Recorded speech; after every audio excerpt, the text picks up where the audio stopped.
Hey now, and how are you doing? Want to welcome you to the next episode of Peace, Love, and Bring a Bat. I can't wait till you talk to my friend Justin. Man, this guy has some story. He's also going to change your life physically, mentally, and so much more. How are you doing today, Justin?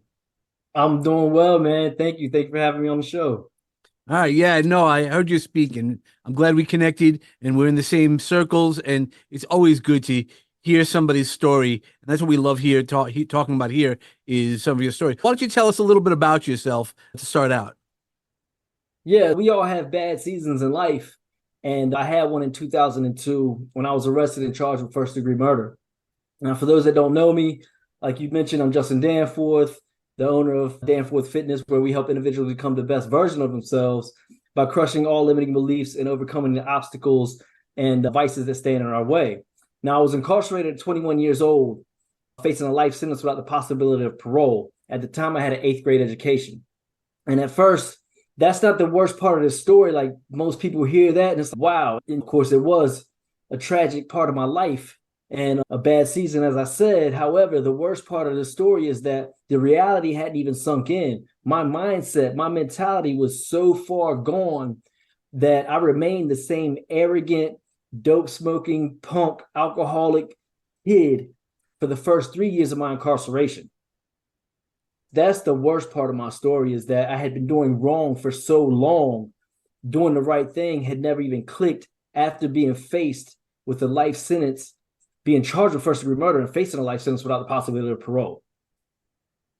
Wow, that's just incredible. It's further incredible. I got to say, I'm a little naive, and I know there's some stuff going on in prisons, but the fact that your life, other than being incarcerated, your substance abuse really hadn't changed, or even your mindset at that time really hadn't changed.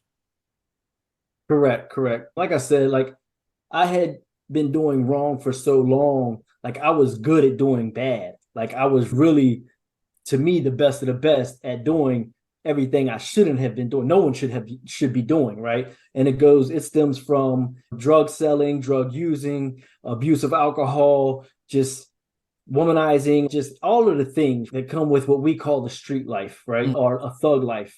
For some of you are familiar with those terms or terminologies. And doing the right thing was when I did decide, like I don't have some aha moment where I just woke up one day and was like, oh, I'm gonna change the trajectory of the rest of my life. It was a process, and it was a grueling process for me to fix my mindset in order to do the right thing. Doing the right thing was very difficult, extremely hard, because I was so accustomed to doing bad and doing the wrong thing. And that's what was comfortable. That's what was easy. That's what I knew. Yeah, that's the hardest part, no matter what your challenges are or what our challenges are, is to break the patterns. So how did you break the pattern? I'm sure you didn't just wake up one morning and go, okay, now let's hear whatever you want to share, and I don't want you to overshare if that's uncomfortable for you. Oh no, I'm an open book, and anybody who's listening, your viewers, your audience, feel free to reach out and question anything that I say, or have questions that we don't get to cover, or whatever it is. I'm very transparent because I own my truth, I own my story, Mm. and on top of that, I know that the experiences that I've been through in life, somebody else is experiencing the same thing and needs a way out, or needs a helping hand, or needs to know what can they do. So I'm always open about everything because I know where I was at and I know where I am. I So appreciate like that. you said, yeah, yeah. So like you said, I didn't just wake up and decide, oh, today's gonna be the day and change everything. It was so going to prison was like the best thing that ever happened for me. Now, I want everybody to notice I said it happened for me, not to me. And that's the difference between a victim mindset and a victor mindset, right? Mm. Victim mindset is life happens to me, and that's blaming things or blaming situations and whatnot. But it happened for me. Life happens for us because it happens for a reason. And going to prison was the greatest thing that ever happened for me because it gave me a chance to sit with myself.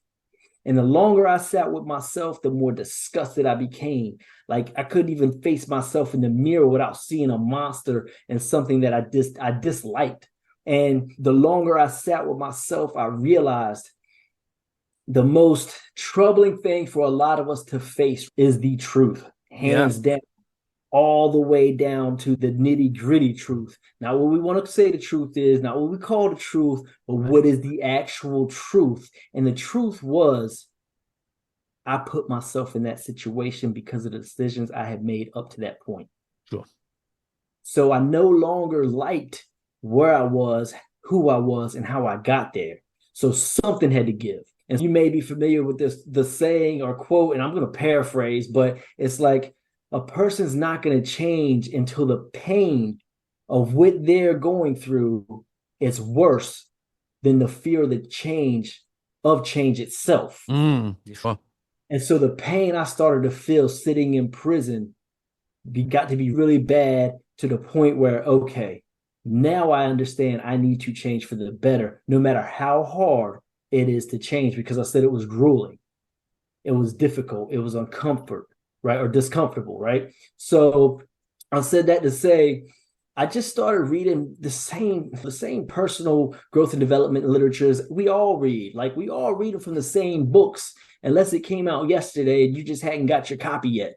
But for the most part, we all read the same literature. But for me, the difference was I started to apply it.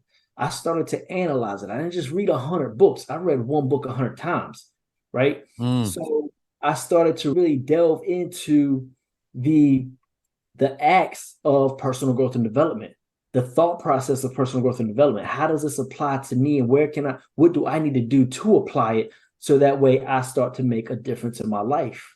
Sure. And that's how I developed and cultivated my program, my daily process, right? Because our habits are the cornerstone to who we are, to who we have become. So if you change your habits, which is easy to do, then you change your outcome. And so I designed my daily habits to be congruent with the vision that I had for myself, the life that I wanted to live. Powerful. That's real powerful. And how'd you do that? So again, as you said, I love that. Didn't read 100 books one time. You read one book 100 times. Is there a real book that you read 100 times or multiple times? Yes, there's a couple. One of them right there, Everyday Greatness by Stephen Covey. Also, Stephen Covey's Seven Habits of Highly Effective People. Yep. Also, Napoleon Hill's Think and Grow Rich. Think and Grow Rich. Yes. However, he has other works that I like. He has a lot of other works. Yep. Yeah, Yeah. they're more profound. They're more geared. Yep. I agree with you. I've read a bunch of them. I agree. Not that that's a bad book, but there's a lot more. And the more you read those type of thinking, it gets you to think differently. It gets you to experience it differently and receive it differently. It's more about how you receive the information than how you read the information. It's got to be more than just sticking. So how did it stick? You were in prison and you're now not. How did this information that you got, how did that stick? And that's a great question, right? Because I don't know if I mentioned this, but in the beginning, now when I went to prison at 21 years old, I had an 8th grade education. So reading comprehension wasn't my strong point, right?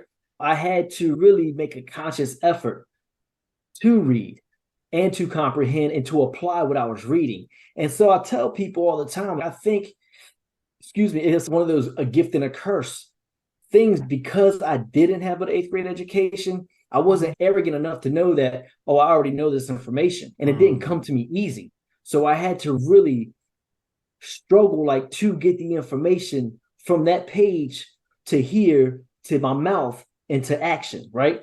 Thought, speech, action. Your thoughts become your words become your actions become your destiny.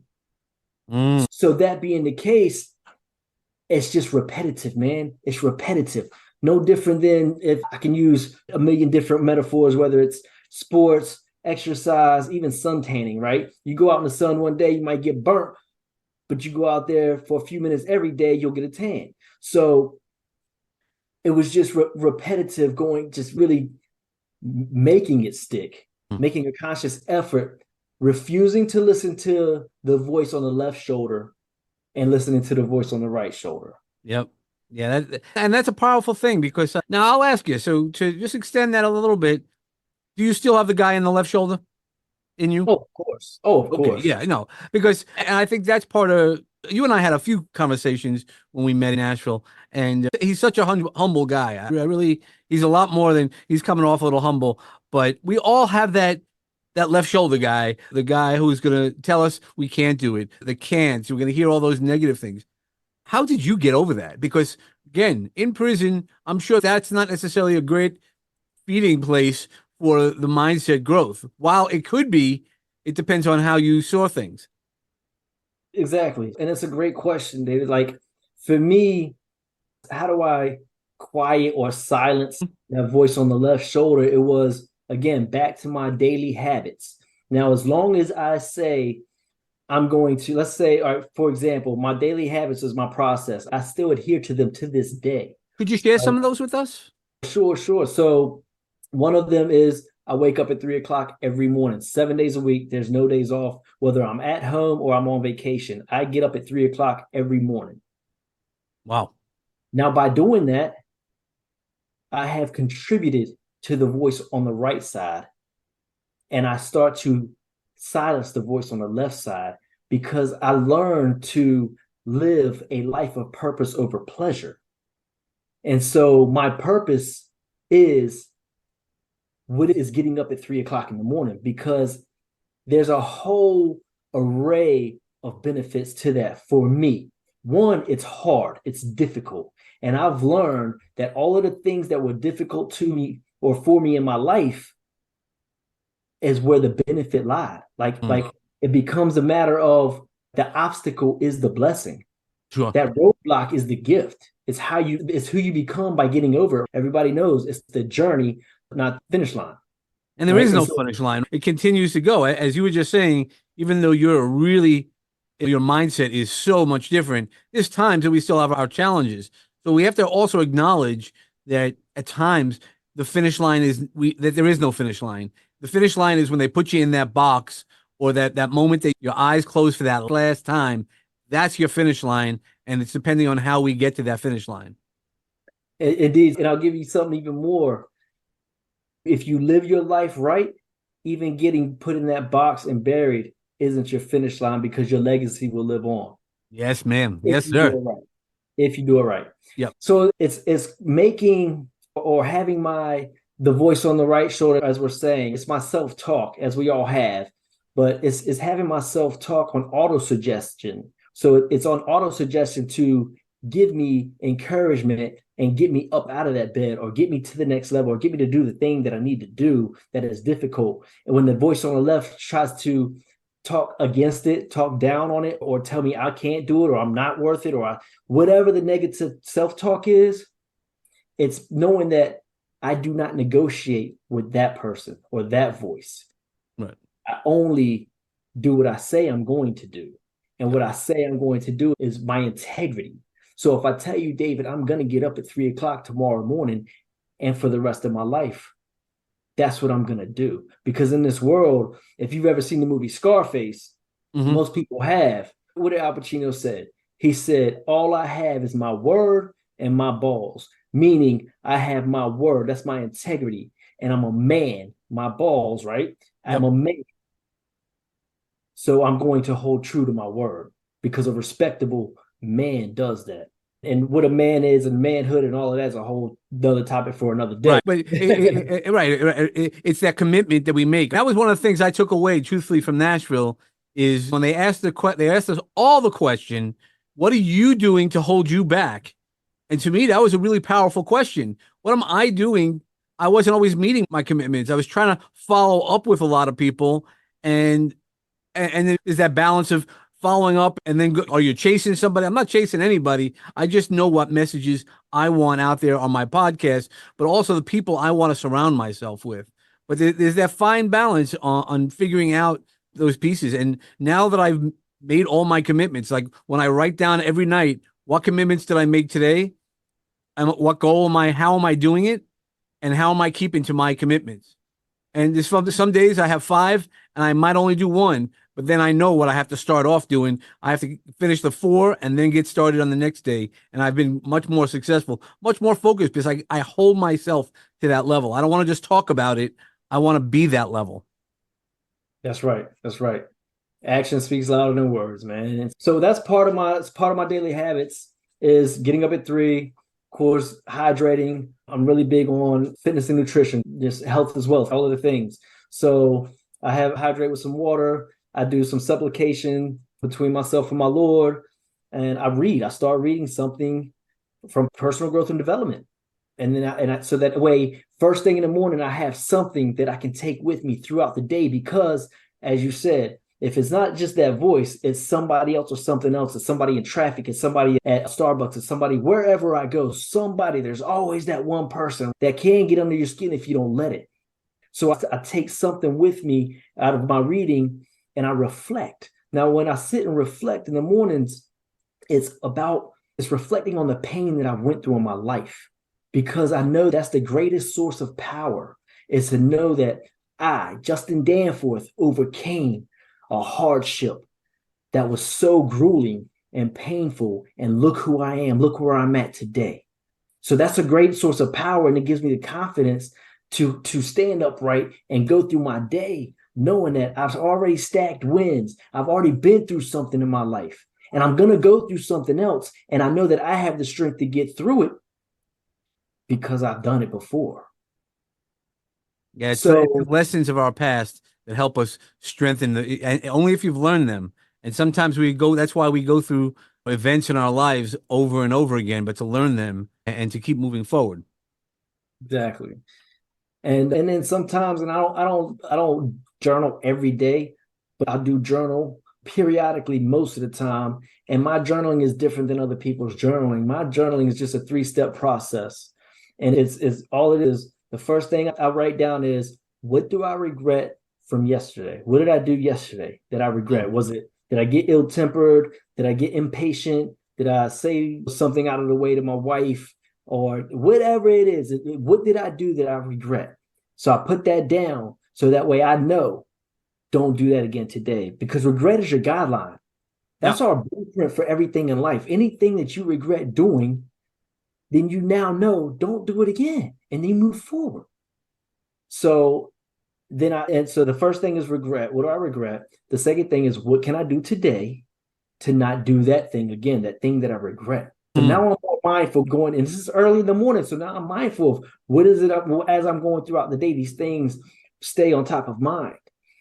And then I get a quote, just whether it's motivational, inspirational quote. And again, how can this apply to me today? Or how do I apply this to my life? And that's it. That's my journaling process. Quick and easy, 3-step. Here we go. Now I'm off to the gym.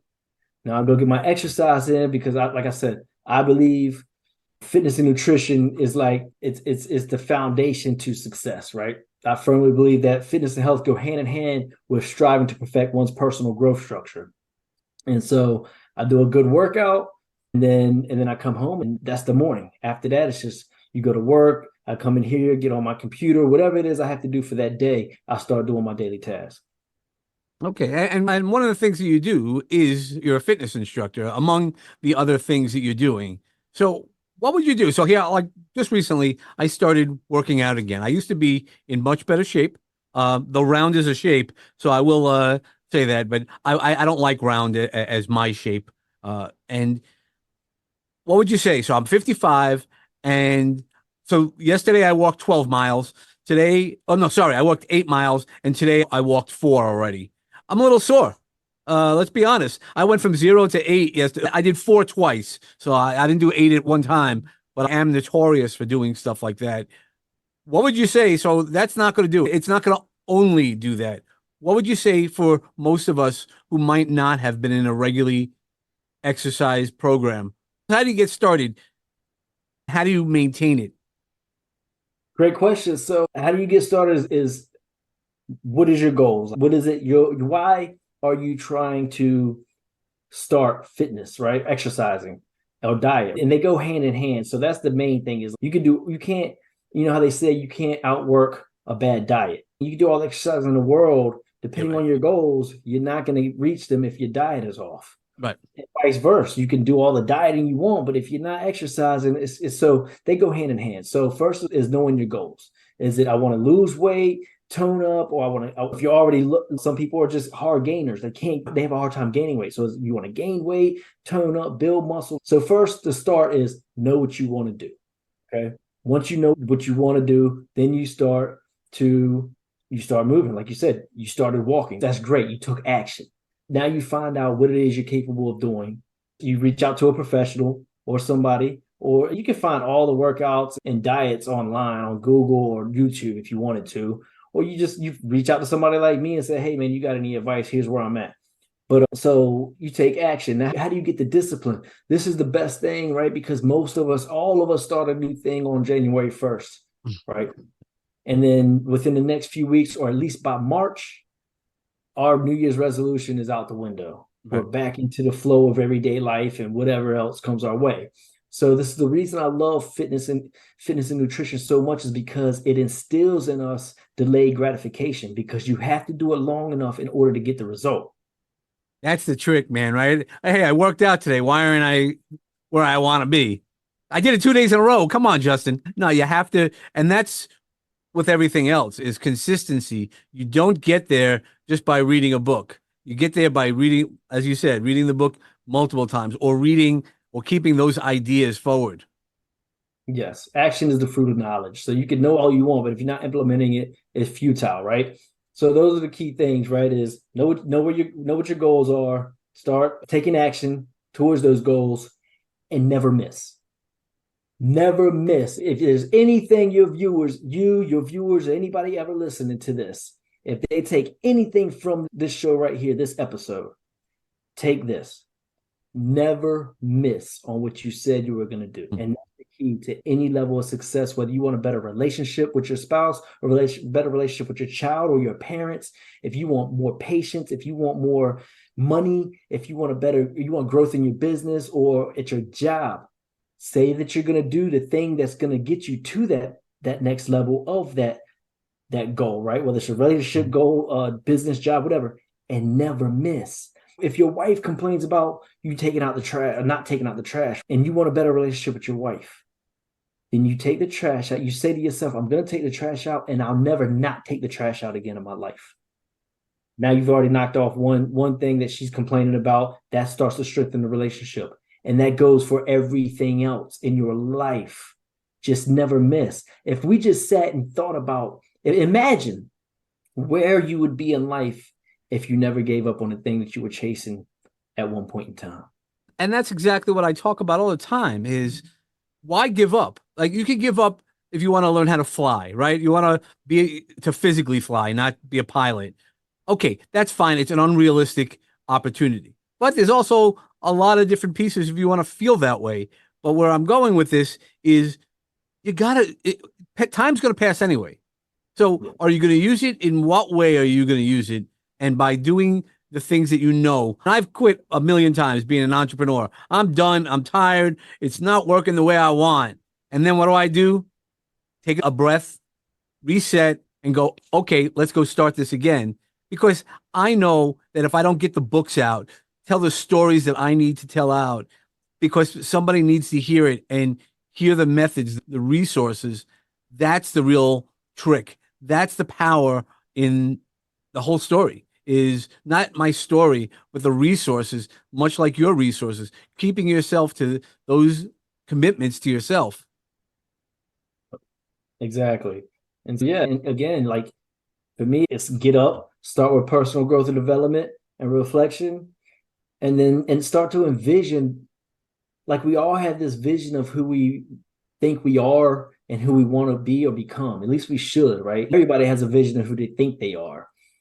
Most of us should or do have a vision of who we want to be and become. And you start there. What would that individual do? Not what you do, not what you're feeling, like what you feel like doing today. Because you're not that person that you envision you want to be. So it's like crafting an avatar or building your own Frankenstein of the future you. Now, how do you step into that person? What does that person sound like when they talk? What does that person look like when they walk? How does that person dress? Are they dressing the same way you dress today? Maybe not. Because that vision that you have for yourself in the future, I guarantee drives a different car. I guarantee lives in a different house. Yeah, for sure. Yeah. I guarantee spends differently, invests differently. And so what is it you're going to do today that's congruent with that Frankenstein, that avatar Sure. that you have for yourself.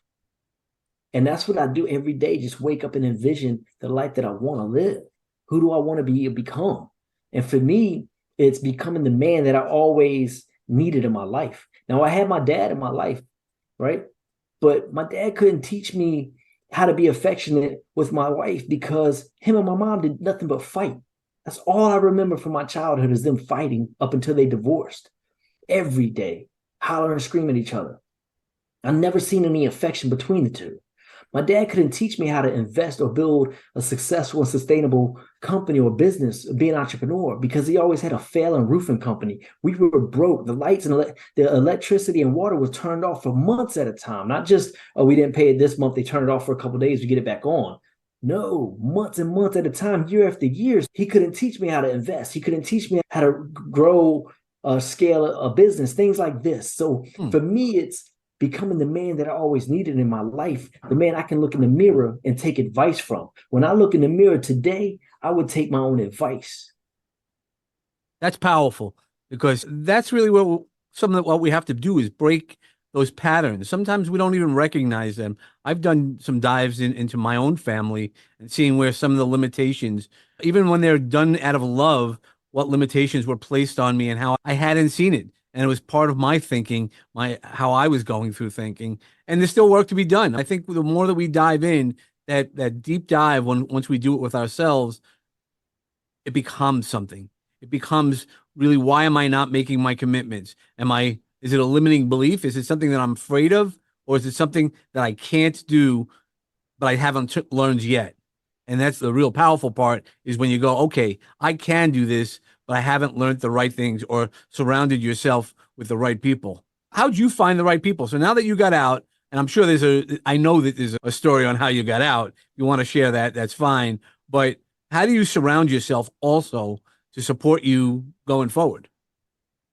And that's a great question. They say, and you could probably help me with this, I'm gonna paraphrase, but when the student's ready, the teacher will show up. Yep, that's exactly it. Yeah, Okay. yeah. So that's what it was. Like as I became a better person, developed into the man that I needed to be, that I needed in my life, that I admire, right? I acquiring what I admire, becoming the man that I admire. The right people just started to show up because it placed me in different atmospheres, right? Different rooms, because my mindset was cultivating and changing and growing and evolving into where I wanted to go with my life. So for me, it was all about business, right? So I got out when I did get out. And again, if you want, we could talk about that. But within the first 18 months, I started and grew a real estate investing company with where I learned off of YouTube videos how to acquire properties with no money, no, I call it the three C's: no cash, no credentials, and no credit. So I didn't go to the bank and get a loan. I did because I didn't have credit. I didn't have any credit, and I didn't have cash. I've only been out 18 months. I got out with $40. When they let me out of prison, the state gave me $40. I got released into a state that I had no family and friends in. How did you get out? Because I know somebody's going to ask me the question, if you don't mind sharing. No, it's a great question. So again, I was originally charged with first degree murder, facing a life sentence without the possibility of parole. When I spent 2 years in county jail waiting to be tried for first degree murder. My lawyer came to me and said, "You're scheduled to go to trial in March. I'm sorry, in June." This was in March of 2000. By then, this was 2004. I got locked up in 2002. So he said, "If you go to trial, you will lose. You will get a life sentence. You'll never see your daughter outside of prison walls again. Here's a plea bargain for second degree murder." So I took a plea for second degree. That gave me a release date. I took a plea for 17 years and 9 months, of which I served an entire 14 years and 4 months of my life in prison. Wow. And so that's how I was able to get out. I Well, had a release.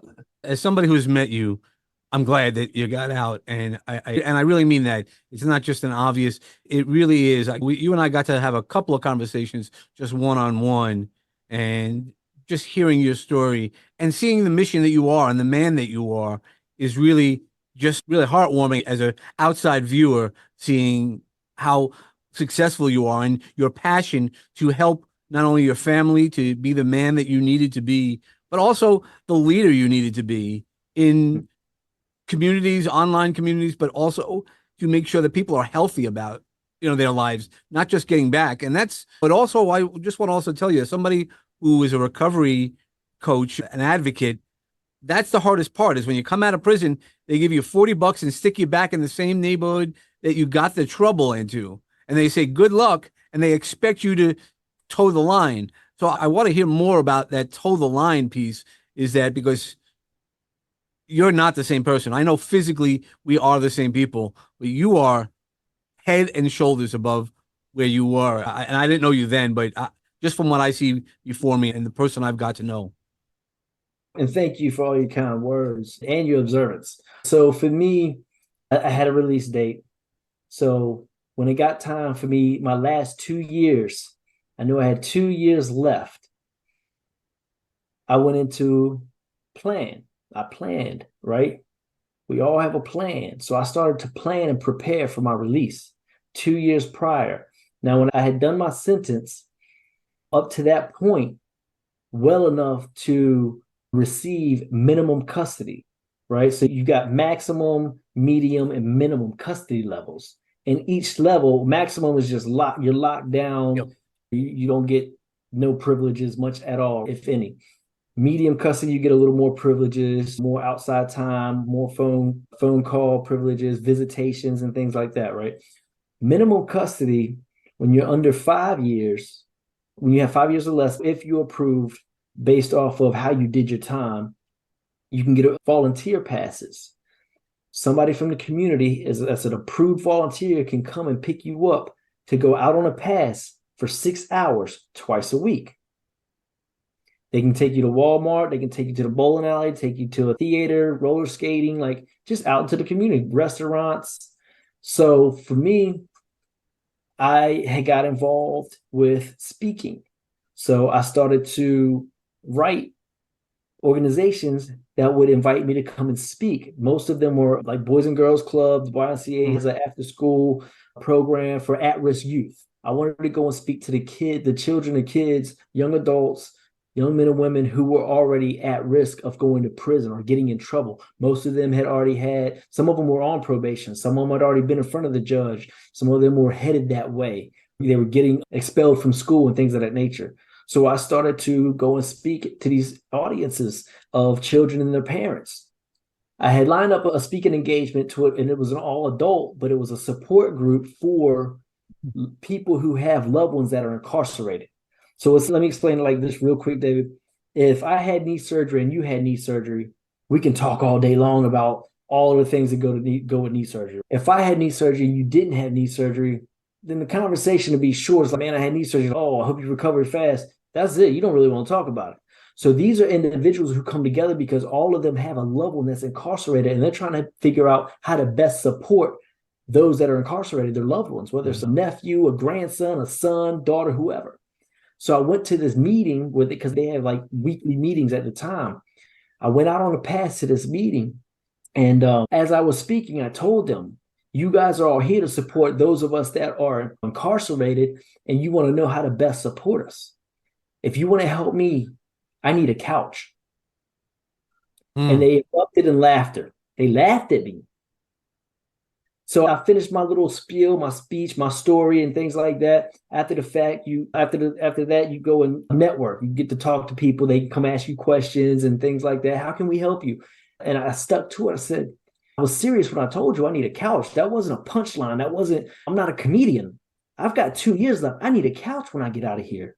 What do you want me to wait until the day I get released for somebody to, hey, I need a couch and it's going to pop up? See, I sat in prison watching guys get released after doing 10, 15, 20, 25 years, come back within the first 12 months. Why? Because they didn't have nothing. When they got out, that's exactly it. Again, from the experience, I was one time a visitor in a prison, but also the same way is in the recovery. They get you clean, right? And I hate using that word clean. They get you to stop using substances, and they get you to do that in 30 days. Man, God bless it, man. It's great. 30 days.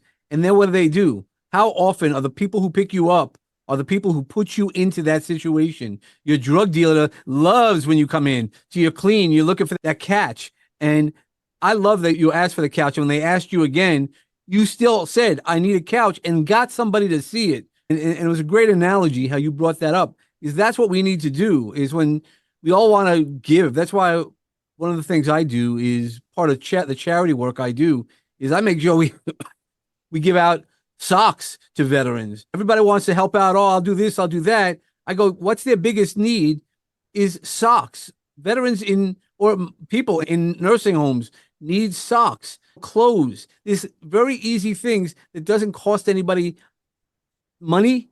It's just about time and showing up. And when you show up like that, it is so powerful. Yeah, exactly. And so that was the start of it. Within that the rest of those 24 months, I had a list, a Rolodex as you call it, right, of individual who said, if you ever need anything, let me know, or somebody that said we're here to support, blah blah blah, whatever. But so I had a list of addresses, names and addresses and phone numbers. So what I did was I call you, David. I say, hey, David, man, you said if I ever need anything, reach out. Oh, yeah, sure, man. What do you need? I say, if you don't mind, when you get paid Friday, would you get me a pack of boxers? Here's my size. And you were like, huh? Boxers? Like briefs, underwear? I'm like, that's all I need. Just give me a pack of boxers. If you don't mind, if it's not too much. No, that's easy. If you sure you don't want nothing else? You want me to send you some money? I'm like, no, I don't want anything else. Could you just give me the pack of boxers? Here, send it to this address. Yeah. So I write somebody else. Hey, listen, if you don't mind, if you still want to help when you get paid Friday, could you give me a pack of t-shirts? Here's my size. And so I would write different people putting together a wardrobe. So by the time I got down to 1 year, I had all my underclothes that I needed, multiple packs that would get me through a few weeks of just socks, boxers, and t-shirts. Then I also would write somebody and say, hey, I'm going to need a pair of work jeans and then a pair of decent jeans just to go out in. You can get them from Walmart or wherever's cheaper. You can go to the Goodwill. I don't need nothing name brand or expensive. I just need something I can go to work in and then something I can wear that's clean and decent, presentable in public. If you don't mind, could you get me 2 pair of jeans? Here's my size. And so I built this whole wardrobe up. So now I don't have to worry about clothes. Within my last year, I had work release. I was allowed to go outside, and I worked at a restaurant called K&W Cafeteria. I was the head baker and on the fry line. I started taking the things that we got for free in prison, which was a bar soap and a roll of toilet paper, and taking it to work with me and stashing it in my locker. I'd have my mom come and pick up boxes of toilet paper. For the first year of my release, I didn't spend 1 cent on toilet paper. Wow. The soap, the bars of soap, is what I used to shave my head with. I had been doing it my whole entire sentence. So I didn't need, in my mind, why would I spend money on shaving cream? I got free soap. The amount of bars of soap that I had after I got released, that my mom was holding for me after she picked it up, lasted me 3 years. My wife to this day can't believe it. 3 years I never bought shaving cream. Wow. And I shaved multiple times a week. So I said that to say that was my thought process. Now I'm down to about 6 months. They're asking me, the state, my case analyst is asking me for a home plan that I have to have in the state of North Carolina. I don't have family or friends in North Carolina.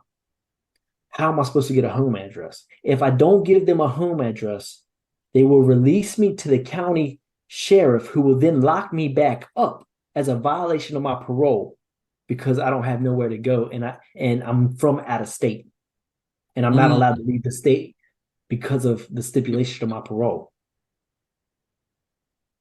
So I got put on the backlog for multiple homeless shelters, but I didn't give up and wait for a homeless shelter to call me. I kept networking with those who said they wanted to help, and found somebody who was willing to rent me a double wide trailer. So now I need money. I found a place to live. Right. You got some clothes, you got a place to live, but you got to pay for it. Got to pay for it. So here's what I did. I got on the phone with my mother. Hey, Mom, here's what I need you to do. Find out what it's going to cost for me to the deposits for internet, electric, and water, and get me those figures. How much is a cell phone and a monthly bill? Give me those figures. What's the price of gas right now? So I got all of these numbers, all of these prices. The gas I put up, so I created a flyer and itemized first and last month's rent, right? To get into this place, this is how much I'm going to need. I need I think it was a $50 deposit or $150 for electricity to get turned on, $50 for Wi-Fi.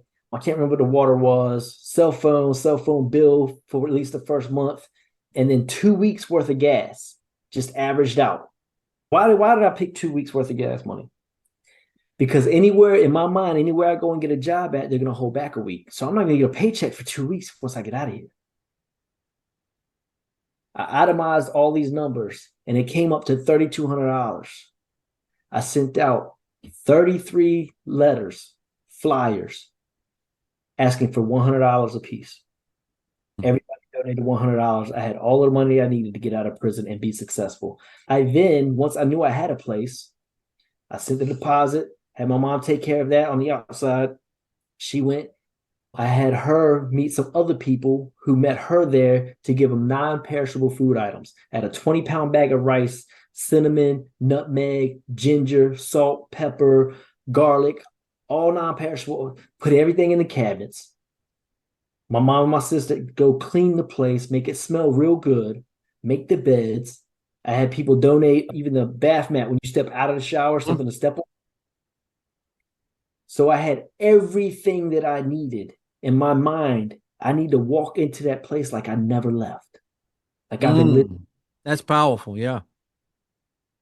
And that was the biggest, to me, the most significant thing of my release was I had everything already established like I never left. So what I did 30 days prior to being released, I went to DMV on one of my passes. I took the eye exam and the written exam. There's only one other test you got to take to get a driver's license, driving portion. Now, I wasn't allowed to take the driving portion because I was incarcerated.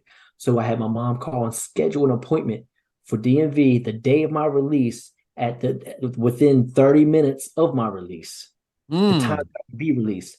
I walked out of prison. I hugged my mother, I hugged my daughter, my sister, and I jumped in the car with a friend of mine who had got out 9 months prior to me, who did 24 and a half years on a life sentence. He got out and bought a brand new Honda Accord Sport. I got in the car with him because he was taking me to DMV while they followed us and let me use his car to take the driving portion. I took the driving portion and got my driver's license right then and there, the paper version. They mail you the hard copy. Yeah. Okay, and what I want to do, that not only is that an incredible story, but it also shows, one, the type of man you are and how you plan it, and you could see it in the future. And I think that's really the powerful part, is not only plan today what you want to do tomorrow, but plan what tomorrow looks like. And that is awesome. That vision, man, like I said, I built an avatar of who the man I would be and become. So for me, David, and I don't know how much time we have left, but for me, I sat in prison and I watched these other guys get out and come back. And what I realized by interviewing them and talking to them, one of the issues was they had a void they were trying to fulfill. A lot of them were still chasing, I call it street dreams, right? Some of them were still chasing a high.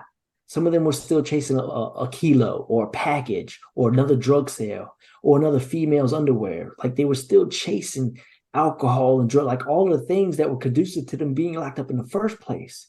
For me, I had already done all of that. I already been there and did all of that. That was nothing. Like that was easy. For me, what was unfulfilled, the void that I had, was a domestic lifestyle.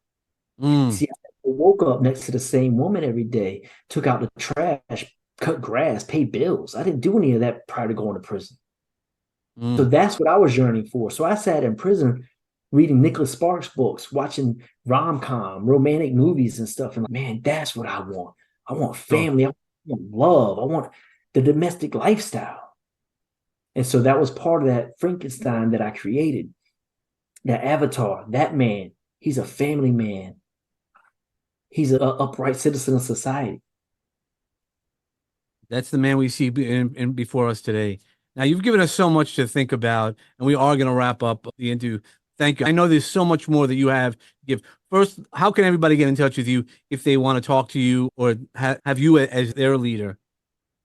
Yeah, the easiest way is either on Facebook, it's my name, Justin Danforth, or Instagram, and that's underscore Justin Danforth. Okay. All right. And we'll put that in the show notes. Is there one piece of, again, I say, let's walk into a magic garden, and you've given us so much to think about, but what's one seed that we want to plant that might not grow today? We're thinking about the future that you'd like to leave us with. I would like to leave everybody with this.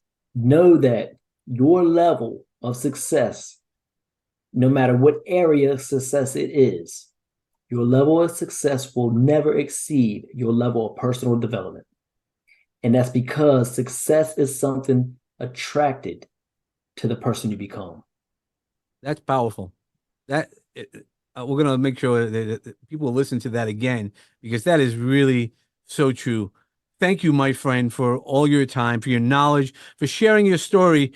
And the story is a lot more than just that you got out, but it's what you did and the planning. And that goes back to everything else that we need to do in our lives. Plan to make it what's going to be tomorrow. Look, we go shopping, right? We go showering. We do all these things. If you plan to have the right plan and keep yourself to it, to a commitment, that becomes the powerful thing. Yeah, indeed. All right. Thank you, everybody, for listening. And please reach out to Justin Mint. He's an amazing human being. And make sure that you bring peace and love into your life because that's going to always ground you. And when you bring a bat, just hit your sweet spot and just know your boundaries. That's going to keep you on the right path. And I wish you all the best. Have a great day and God bless.